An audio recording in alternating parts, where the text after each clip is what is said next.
Halo viewers, Abijon di sini. Bhutan adalah sebuah negara kecil di Asia Selatan yang berbentuk kerajaan dan dikenal dengan sebutan negeri naga guntur.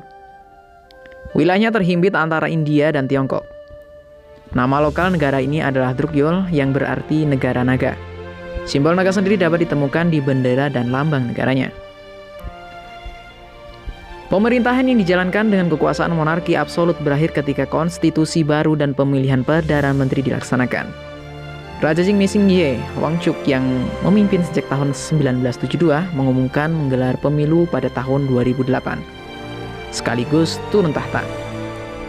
Pengumuman disampaikan di hadapan 8.000 pengembara hewan, yak biksu, petani, dan siswa pedesaan pada 18 Desember 2005.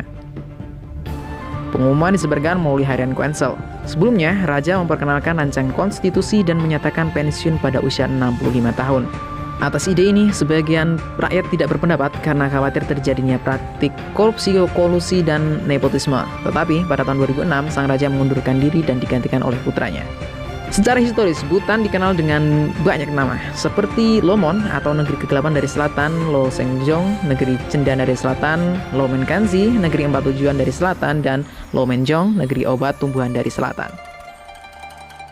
Peralatan senjata dan sisa dari batu membuktikan bahwa Bhutan telah dihuni sejak awal 2000 sebelum Masehi. Para sejarawan telah berteori bahwa negara Lomon harfiah kegelapan dari selatan atau Monyul sudah ada di antara tahun 500 sebelum Masehi dan 600 Masehi. Nama Lomon Sendejong dan Lomon Kasi telah ditemukan dalam kronik Bhutan dari Tibet kuno. Peristiwa tertulis paling awal di Bhutan adalah lewatnya tokoh suci Buddha Padmasambhava, juga disebut Guru Rinpoche, pada abad ke-8. Sejarah awal Bhutan tidak jelas karena sebagian besar catatan telah musnah setelah terjadi kebakaran di Punakha, ibu kota kuno, pada 1827. Dari abad ke-10, perkembangan politik Bhutan amat dipengaruhi oleh sejarah religiusnya. Berbagai anak sekte Buddha muncul yang dilindungi oleh berbagai maharaja Mongol dan Tibet. Setelah runtuhnya bangsa Mongol pada abad ke-14, anak-anak sekte itu bersaing satu sama lain demi supremasi dalam tentang politik dan agama. Akhirnya menimbulkan naiknya anak sekte Drukpa di akhir abad ke-16. Hingga abad ke-17, Bhutan ada sebagai fiefdom yang saling berperang hingga dipersatukan oleh Lama Tibet dan pemimpin militer Sabdruk Ngawang Namgyal untuk mempertahankan negerinya dari penggarongan yang sebentar-sebentar dilakukan oleh bangsa Tibet. Namgyal membangun sebuah jaringan zong atau benteng tak terkalahkan dan mengumumkan kode hukum yang membantu membawa raja-raja setempat di bawah kendali terpusat. Banyak dari zong itu yang masih ada. Setelah kematian Namgyal pada 1651, Bhutan jatuh dalam suasana anarkis. Mengambil keuntungan dari kekacauan itu, orang Tibet menyerang Bhutan pada 1710 dan kembali pada 1730 dengan bantuan orang Mongol. Kedua serangan itu berhasil digagalkan dan gencatan senjata ditandatangani pada 1759.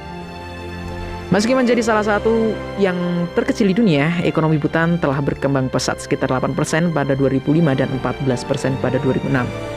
Per Maret 2006, pendapatan per kapita Bhutan adalah 1.321 US dollar, yang membuatnya tertinggi di Asia Selatan. Standar hidup Bhutan berkembang dan merupakan salah satu yang terbaik di Asia Selatan. Kendati demikian, ekonomi Bhutan adalah salah satu yang terkecil dan kurang berkembang di dunia, yang berbasis pertanian, kehutanan, dan penjualan PLTA ke India. Pertanian menyediakan mata pencaharian lebih dari 80% penduduk. Praktik agraria sebagian besar terdiri atas pertanian subsisten dan peternakan hewan.